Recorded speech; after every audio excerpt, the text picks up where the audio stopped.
Dr. Sella here, and here's when you wouldn't run triple. All right, so you play a team that give you a zero technique. You say, okay, well, we're just going to go heavy.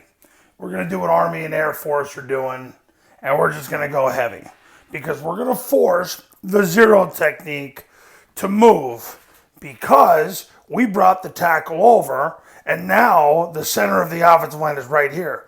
He might be the snapper, but the center of the offensive line is right there because you've got your five ineligible guys right here, and this is the middle. So that's an unbalanced line, and thus he must slide over. But wait, we're dealing with high school coaches, and the high school coach says, nothing because he doesn't know any better. So, of course, they slide the safety over for coverage purposes to cover the A back. Okay, that's freaking great, but here's what happens. Now you have, to the nub side, you have 1, 2, 3, 3.5, 4, 4.5, and they have 1, 2, 3, 4, 4.5, 5. And thus, they have half a man advantage. So, obviously, you don't want to run the ball there because you have half a man advantage here. And as what Army, Navy, and Air Force all did in 2020, they established the zone dive before they established the triple. So they're going to triple team the zero technique. So if there's no 4-eye, the guard's uncovered, no one but a zero technique, the center's going to set the dive, the wedge really on him. So the center's going to snap the ball, get his nose in the V of his neck, slam his hands through, while the two guards get their near knee in the zero's crotch, near hand or forearm through the stomach, take 4-inch northbound steps. Tackle veers inside, gets in front of the mic with his left knee. A-back stays on his hip and blocks whoever shows, whether it could be him canceling the B-back, him easy stunning, or it could be the backside corner. The heavy tackle is going to block the first inside backer and get his left knee and left hand in front of him. Receiver's going to crack the safety. He doesn't need to block the corner because it's an inside run. Quarterback, let me get to the scoops here. Backside receiver, because this is a receiver right here. Backside receiver sprints his belly button through the hip of the backside guard. A-back runs the pitch to occupy the perimeter. Quarterback takes the snap, jumps in the gap, points the ball. B-back runs through the ball and then gets vertical. Remember, if anybody goes B-gap, he'll get canceled by the A-back, and then the B-back makes it all right. That's what makes it a zone dive.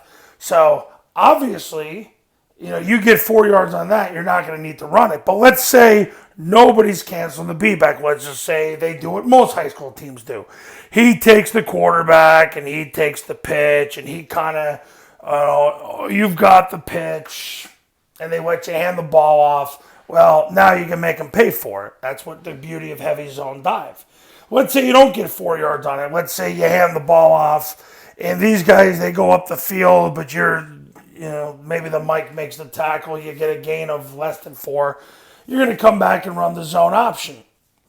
So now what happens is the heavy tackle blocks down, the tackle blocks down. If there's nobody down from him, he veers. You're going to get the guard double teams the first person from a shade to a 4-eye. And if there's none of that, he's going to ace with the zero, with the center on the zero, backside scoops. The perimeter switches. He'll take 3 steps up the field and get his left knee in front of the safety. He'll take 3 flat steps, step at 45 degrees, get his helmet to the left of the corner, put his right forearm through him, trap him and drive him out of bounds. B-back's going to come tight off the heavy tackle block and block the first inside backer with his left knee through the crotch. Quarterback takes the snap, runs tight off the heavy tackle's block, turns up and scores, and if number 2 can tackle him, he'll stop his feet and flick the ball to the A-back coming around. Cadence is down, ready, set, hut. On the Y and ready, he'll take a big, wide 90-degree hammer step, 2 diagonal steps, and then on his 4th step, he turns up at 60 degrees to catch the pitch, hit the seam, and score. Now, bottom line is this. If that's working, you're never going to need to run triple. The bottom line is this. If you get into heavy and they don't want to match numbers and force you to run to the nub, well, then just keep running to the heavy side. If you're getting 4+, just keep running to the heavy side until you win the game. And then you can thank me later. So that's when you don't need to run triple. Coaches, you want to win more games in 2021, call me, 570-332-0265, 570-332-0265. Go to tripleoptionfootball.com/testimonies. You can see all the success stories that have come out of the camps in the academy. Talk soon.